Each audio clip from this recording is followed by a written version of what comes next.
Well, hello there. What is your name? My name is Kendall Peake. And tell me about what you're doing in Idaho. What you're doing here. I actually moved here in 2015. Was a Boise State alum. I went through the education program, through the special ed program, actually. So tell me about where you went from Boise State and what was your first position? Yeah. I started teaching high school special ed at Mountain View High School. The program's called Extended Resource, so that's mild to moderate disabilities at the high school level. And I did that for 2 years. And then from there, I moved over to Owyhee High School, which is basically in Nampa, and did a similar position. But it was the very first year that that school had opened, so I was starting that program basically from the ground up. Usually when you move into a classroom, you have like a lot of hand-me-downs from previous teachers. But when I moved to Owyhee, I had a complete clean slate and I had nothing. And they were like, all right, good luck. And so I built that program from the ground up, my third year teaching. That year at Owyhee gave me a lot of confidence that I could build something on my own. And throughout that school year, I was having a lot of struggles with just the practicality of what I was teaching in my classroom versus what the real world would ask of my students. And so I started selling ice cream out of my classroom. Because it was a brand new school, we didn't have a lot of funds for me to spend on my classroom supplies.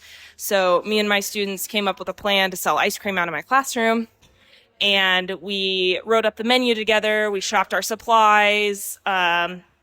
And then after each sale, we would sit back together and decide what we wanted to use our profits for. And we would get to buy different things for our classroom. The first time I saw with this ice cream sale out of my classroom that was really motivating. And when you put real life circumstances behind these educational concepts like money skills, they wanted to learn it because it was such an immediate reinforcement. And I was like, there's not really a lot here in Boise that would simulate that training program.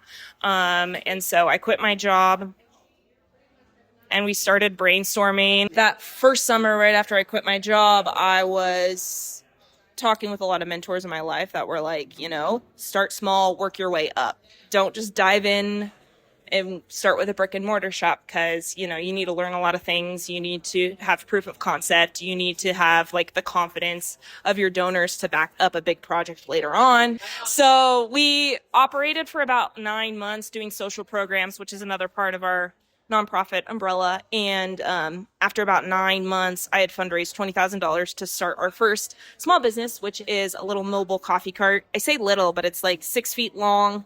It's pretty sturdy. I built it with my father-in-law. He did most of the work. I did some of the finishing touches. The vision. The vision.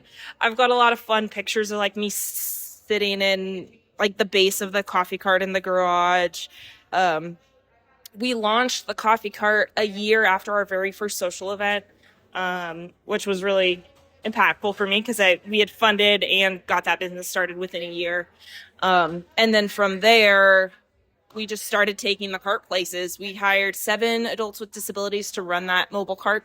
And we wanted to just show businessmen and people in the Treasure Valley that people with disabilities are capable, employable, able to work, able to have meaning and purpose in their lives. And that's where And to connect with them too.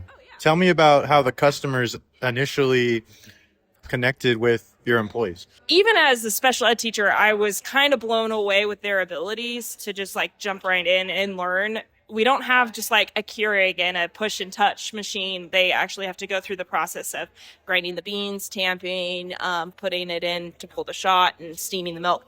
And so it's although I've systematized it to make it a little bit more user friendly, they're still doing an espresso drink.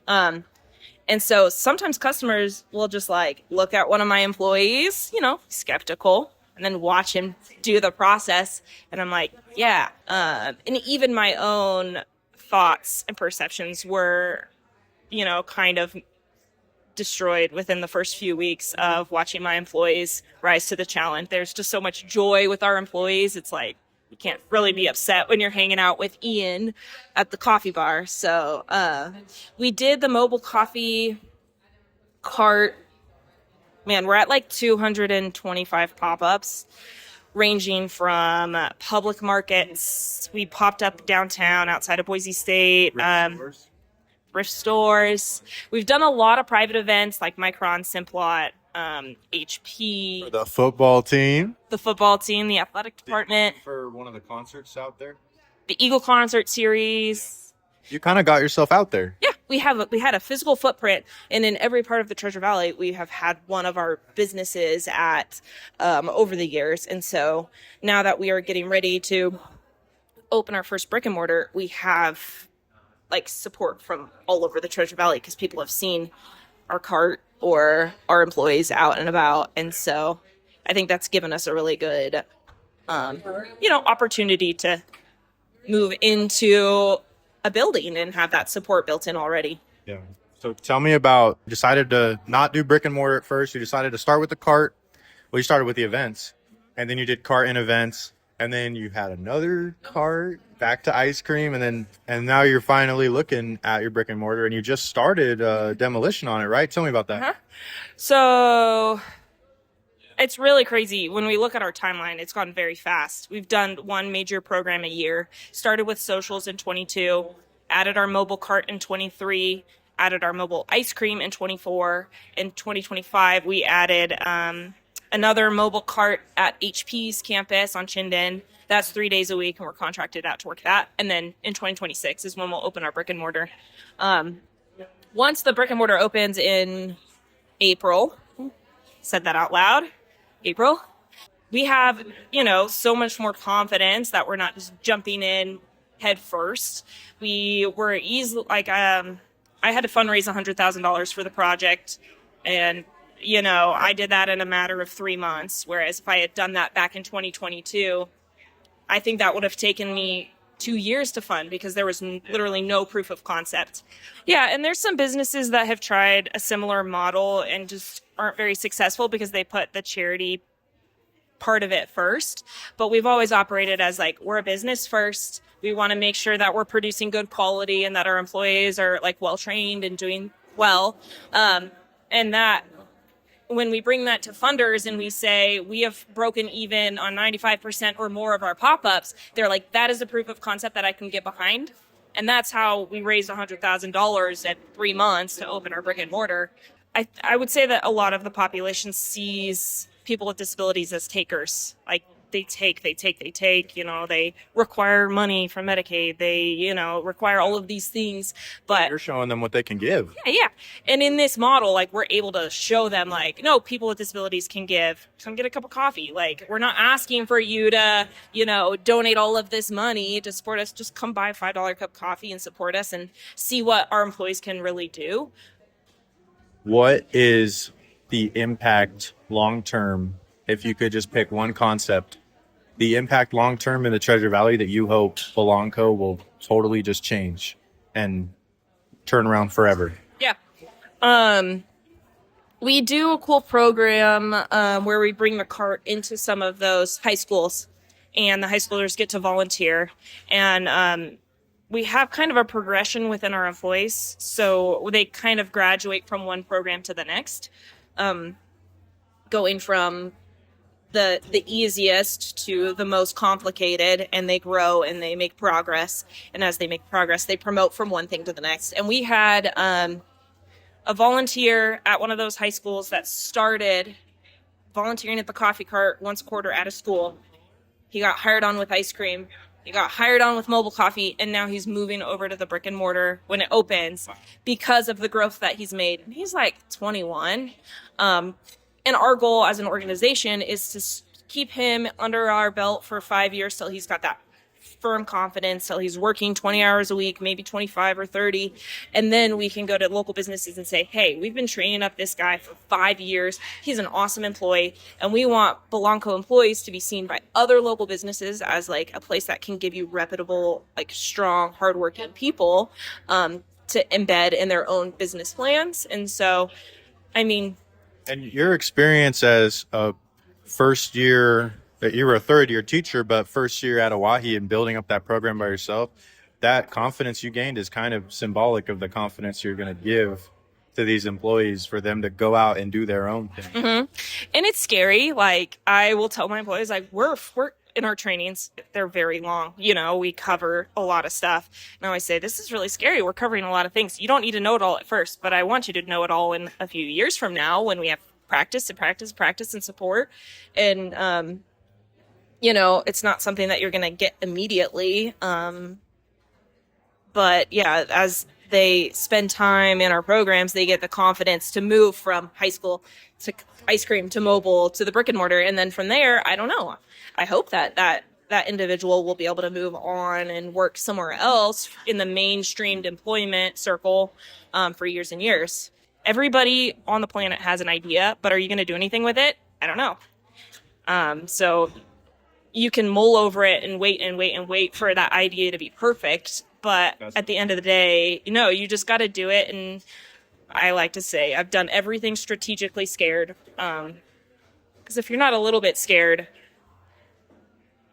you know. Yeah.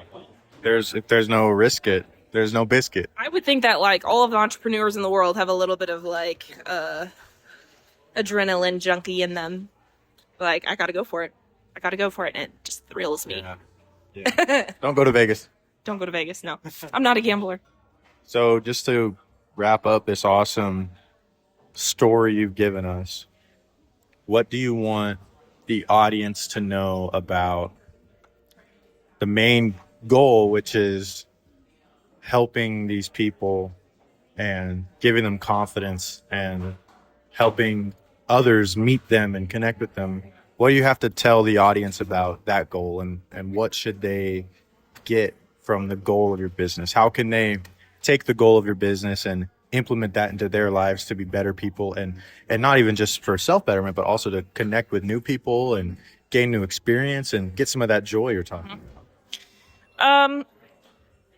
What I like to share with people is that every life has meaning and purpose. And that doesn't exclude people with disabilities. And, you know, if you give people empathy and grace and a little bit of tools and space to grow, they can really rise to that. And so I've seen that with my employees, and even parents have set limitations on their own children, and those have been broken through because of the space that we were able to create. So, like, encouraging other people who've maybe never met someone with a disability to, you know, give them space to, you know, meet a high expectation. You know, don't give them a low bar, give them a high bar, and say like, yeah, you can do it, you know.